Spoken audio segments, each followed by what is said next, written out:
Hey everybody, I'm just sitting out here on the open plains. We got some good volcano action coming. They're here. There you go, you can hear them. And right here we have a Ujijitka. This is the wild rose. This is how we got our name here on the beautiful rosebud. And it's beautiful. We just found this plant and I thought I would share with you. It's still young. You can see the thorns on it. This is a wild. This is another beautiful shot of the Unjijitka. This is how we got our name here on the rosebud. This one seems to be a little like it needs water. Of course, they need a lot of water. And then this one here is very beautiful. It's just growing, it's budding. Oh, it's very beautiful. Ujinjitka rose. Hey everybody, it's just me, Dera. Out here on the prairie, on the Makoche. Wanted to talk to you guys a little bit. It's harvest season. The timpsula is in full effect, so kind of just wanted to go through a few steps with you, like how you should treat yourself while you're out here on the land. So I just wanted to welcome you, and I hope that you take home some good learning from this experience. So today we're out here, we're in this like little pharmacy out here, and the timpsula are fresh, so I wanted to talk a little bit about that. I got some chunchasa here. I harvested this year with my family. This is the earth food that we present to our grandmother when we go on her and get the medicines and the items that we need for survival and for sustaining ourselves. So when we're out here, the first thing that we need to realize is that we're a beautiful spirit, and every blade of grass, look at this beautiful purple crested. It's really nice, you know. Everything out here is alive. You can hear the bugs, you can hear everything going. So it's you have to be mindful that you're not the only person. When we come out here, every family has their own ways of approaching the grandmother. Every family has their own stories that they pass on. Every family has their own techniques that they dig with and how they get it. The first thing that you should do though is always offer a prayer and an offering. So we have our chinchasha here, and we're gonna offer up a prayer, and then we will sing a harvest. So when we come out here, you always have to be mindful, give your offering. You offer your chinchasha to the grandmothers, to the four winds, to the grandfathers. When you do that, there's a song that you can sing. There's many songs actually. I like to sing one that I was taught by my cousin, and it's a good one because it talks to her and it honors her. So the song that I'm gonna sing today as we honor our grandmother, I'll teach it to you guys right now. Pardon my voice. I like to sing it though when we're out there. I usually when I hit the ground, I'll just like take my offering and I'll place it on the ground and Pejuta wachi dupta charnis anin way oh way ho hey oh hey oh hey ho way ho hey oh hey way ho hey. I sing that song, and when I sing it, then my kids and my companion, that's when we know that she's ready for us and we can. So we're out here. We found some timpsula. There's one right here. Actually, there's two of them. We're here. They're beautiful plants. They're given to us from our grandmother to nourish us. And some of our stories, they tell us that this is our grandmother's This is her breast milk, and so it's there for us, and that's why when we dig it straight out of the prairie, it's so juicy and succulent, and it just tastes very good. So the story from our timpsula is, it comes from creation, that there was the two sisters that were sitting beside the teepee at night, and they were thinking about how their life was going to be, and one of them said, "Oh, I wish that I could marry that star up there. He's shining so bright, and he just looks magnificent in the night sky. I bet you he's very strong and can protect me." And her sister, who was very humble, she said, "Well, I would choose that star right there. It's kind of dim, but I'm sure he's just as strong." And so, boom, all of a sudden they were up there into the star world. So those two girls, when they went up to the Star Nation, they were married, and it's funny too, because the girl that wished for the bright star, for she thought he was going to be this real warrior, the bright star. He turned out to be a very older gentleman. He was very well renowned in the tribe. He was older, and the dim star, he was a real young, handsome Chol warrior. So they always tell us to be careful what you wish for, because you just might. So the two girls, they go up and they're married, and they don't have no more wants. Everything's provided for them, but they're told not to pick the turnip. Whatever you do not pick the turnip. I'll provide everything for you. This is the life that you always wanted. You just cannot pick the turnip. So that's all they were instructed. They lived a really good life. So one day the girls were out walking, and they came across this magnificent purple and velvety flower. They said, "What is that?" "That's that turnip. We're not supposed to pick that. Leave it alone. Don't look at it." But one of the girls, she was very curious, and so she picked it. Once she picked that turnip, once she dug it, it's about 4 inches, mind you, that you have to go down. Once she dug it, a hole went down through the clouds, and all of a sudden she's seen her village. She's seen her brothers. She's seen her sister. She's seen her mom and dad and her grandma and grandpa.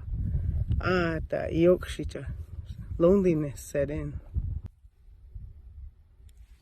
When she picked that timpsula, she noticed that it had a very long root, and she got an idea.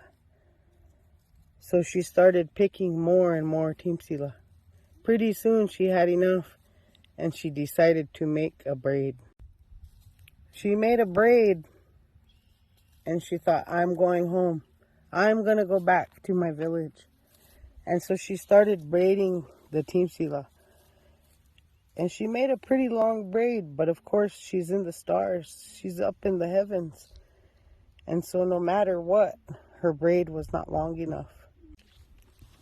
When she fell to the earth, after her braid was no longer able to keep going, she hit the ground, and she perished from this world. Unbeknownst to her was a child inside of her womb, half star, half Lakota. Wichakbi Ichbaya Hokshila, falling star boy, is what they named him. Her husband, who was a very revered warrior and Itchancha in his camp in the stars, was so sad that his wife had left him. So when that star noticed that his wife had headed out and left him, he got really sad, and he slumped over, and he never moved again. And that's the North Star. He's always sitting there looking down at us, looking for his wife in sadness. Her son Wichakbi Ichbaya, he went on to become a great hero in our culture, in our way of life, in our creation stories. He's the one that comes and helps us to fight off the evil that presents itself through monsters, through animals, whatever it is that attacks the people. Huchakbi is the one that helps us out. So her sonny boy, we always go to him, and we think of him when it's timpsula time. When I was growing up, my grandmother, my mother, my aunts, uncles, my cousins, you could find us Iots, like little ants on the hillside. My mother told me that the leaves, which look like, to me, they always look like palm trees. And my son just commented on that as well. They point to the next one. So you can, my kids, how we do it is they go and they put something on top of the flower, and that's how we can locate it. Her son, Wichakbi Iqbaya, he went on to become a great hero in our culture, in our way of life, in our creation stories. He's the one that comes and helps us to fight off the evil that presents itself through monsters, through animals, whatever it is that attacks the people. Huchakbi is the one that helps us out. So her sonny boy, we always go to him, and we think of him when it's timpsula time. So even though it's a good time for your family to come together, to come out here and harvest, you have to be mindful of your role too. If you're a mother, you have to, still keep a good close eye on your children. You have to make sure that they're safe. These beautiful plants grow on rocky hillsides, and a lot of times the Dera Iyotte, or the Snake Nation, is where they dwell on, and the rattlesnakes in particular. So right now we're sitting on top of a den, but that's why we give our offering down to the other nations, the creepy crawler nation, so that they can have pity on us as we take what we need. There's a story of this mother that was getting excited. She noticed that she was starting to notice the different timpsula. If she picked this this flower, that they were big, so that she was getting excited. And her baby was in a cradle board, the bebela, and she's picking up, digging them like that, and she's noticing which ones were which. And pretty soon she was far enough away, a wambly came down and scooped up her baby, but she couldn't make it back. So those are the lessons. You always have to be mindful of where you're at. Be mindful as a mother. Don't take your guard down off your children. When you're out here harvesting, try to remember that you're just a very tiny person amongst all of this creation out here, all of this power. So come with a good heart, come with a good mind, so that your heart and mind can meet up, and you can become that beautiful prayer that stands beside your older brothers and sisters, the Plant Nation. The Pejuta Oyate, or the Plant Nation, has always been here for us. They're our big brothers and sisters. Just like, 4 is a very sacred number. There's 4 parts to the plant as well. And it's here for us. It's our big brother and sister. In my family, I was taught to gather at a young age. I was taught to harvest. Why we're doing this? We're doing this so that people can live. We're doing this so that our future and our longevity as Lakota can sustain itself strong enough to walk into the face of anything. When you dig these, it's important that you put the flower back into the earth so that it can come back and grow again. It's really sad when you come upon the different hills that have been taken out and nothing put back in, so they don't grow again. It's important that we come and get these too, because if we don't, then they might not come back to us. So, coming out here every year with your family is paying respect. Just like going to the cemeteries to visit your relatives. uh, these, in essence, are your relatives. So, you're coming to take a piece of them with you so that you can live. And it's a beautiful process. It's absolutely beautiful. You can see that it's very laborious work. Digging timpsula is really hard work. It's exhausting. These grow on top of rocky hills. So, sometimes it's difficult to bring them out of the ground. And, we're using spades. We're using state-of-the-art equipment. Our unchichilas, our kumis, our ina, they had to use a buffalo shoulder blade or a deer antler. When I dug pejuta with my unchichis, I used a deer antler. And so, imagine how hard that would be to dig like that.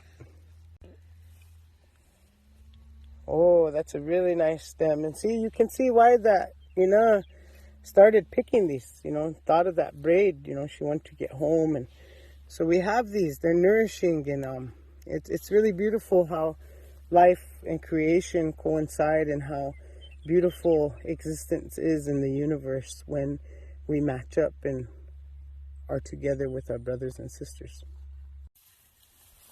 So we put them back into the ground. That way they can come back. You only dig them when the seed is dropped.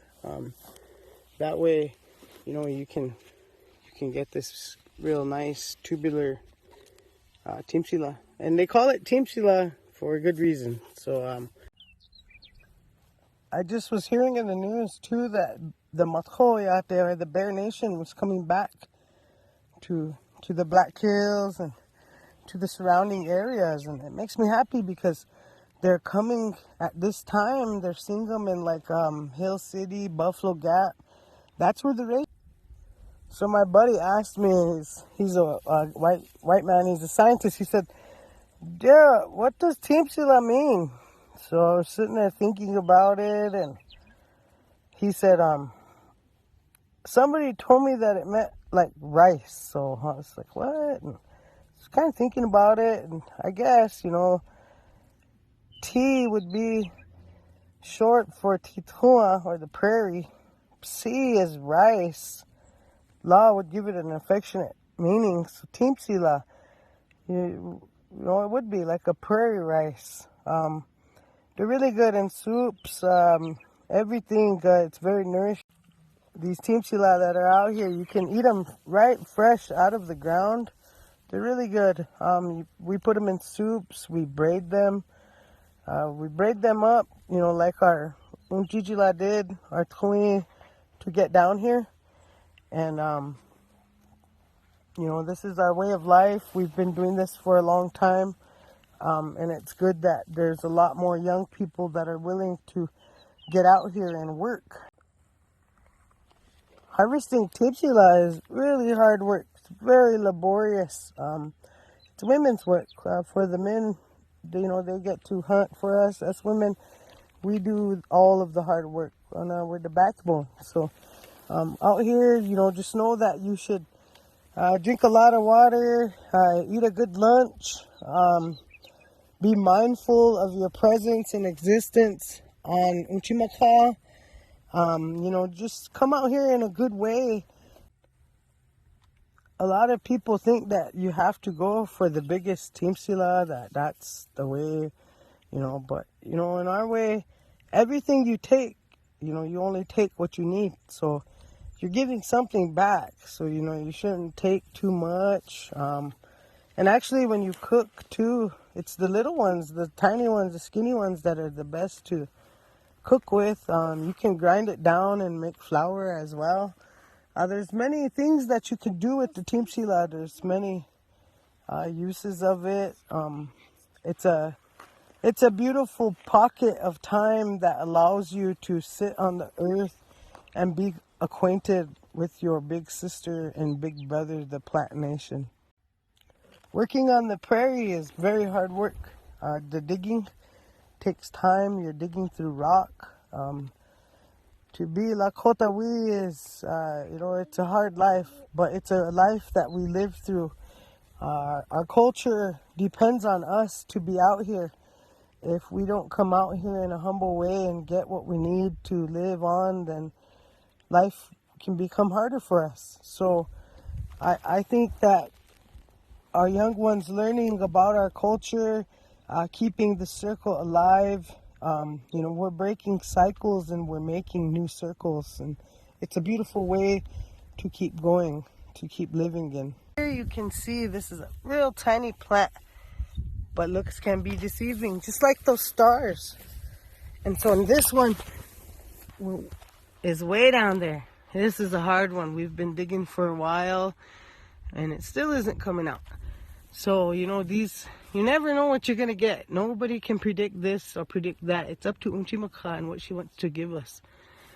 So just remember to take what you need and always be mindful. This right here is Kaupi pejuta. This is what they call wound medicine. Kaupi pejuta. This is one of our main staples at the Sundance. Our men, when they pierce, this is what they put on it. They'll add usually some tallow to it, buffalo tallow, or they'll add a little bit of fat to it, and they'll rub it on there. You can use it too, like with bee stings and all kinds of stuff like that. It grows here on the prairie. As you can see, it's white now, so it's ready for harvest. This is a very important plant in our healing system, and it's here for us. So we always should remember it and be mindful of the relationship. You harvest this just like sage, so you want to clip it right above so that it grows back. It's a very important medicine. My kids and I, we harvest for different medicine men in Canada, in South Dakota, and Wyoming too. So it's very humbling for us during this time of the year that we get to be out onto the earth and knowing that what we're gathering is going to help heal. So that's something that's you could do as a Lakota yourself as well. Just like anything in the plant nation, when you come up on it, you always look for the tallest plant. And you find that, and then that's your kakala, that's the grandfather of this little tiwahe that you're looking at. It's a pejuta tiwahe, a little medicine family. So you look at that, where that tallest one is, it looks like he's right there, chukataki, in the center. And you leave him alone, and then you can pick the rest. And that's how just like you do your sage. So this is Kaupi pejuta, wound medicine. This is what we're harvesting today along with our timpsula. Hey everyone, it's just me, Dera. Just wanted to come at you. Today we'll show you what the flower looks like. You can see some cows right down there. We occupy these lands. It's an agricultural area that it's kind of sad that the cattle are always here. Lately I've noticed a lot of oh, there he goes, he's got a good one. I've noticed a lot of changes with sheep. They seem to be eating the timpsula tops, and so I just wanted to let you know to be mindful. We also share this land with the Dera Iyotte, the Snake Nation, rattlesnakes in particular. We are on rocky hilltops. These do grow in the rocky hilltop areas, and so that's why we offer our chinshasha, we offer our prayers, our songs, and we let the Snake Nation know that as Lakotas, we're relatives, and we come here to share the nourishment and get the blessings just like they do. So thank you. So that root there, the root of the timpsula, you'll use that, and I think you'll beat it down, you'll mash it down, that root, and then you'll boil it up, make like a tea out of what you mashed, and it kind of helps with tezi problems, stomach, they say ulcers, different stuff that your body goes through, the different changes. You know, the Dera Iyotte, the plant nation, is here for us. So, you know, also your timpsula, you can pound it down and make flour, make fry bread out of that too. And you see, this is really hard work. And I remember commenting last year, you know, how tedious of work it was, and you know, it is. Okay, so when you come out here, before they seed out, before it gets ready, you'll notice that the leaves are really pretty purple velvety, and this one's ready to go. It's a beautiful plant that was given to us, the timpsula. There's also many ways that you could use it. We braid it, we use it in soups. You know, it has a lot of complex carbohydrates, so it's a lot healthier than blow. So, you know, that's probably why our elders were so, you know, healthy back in the days, because they kept themselves nourished and satisfied through timpsula.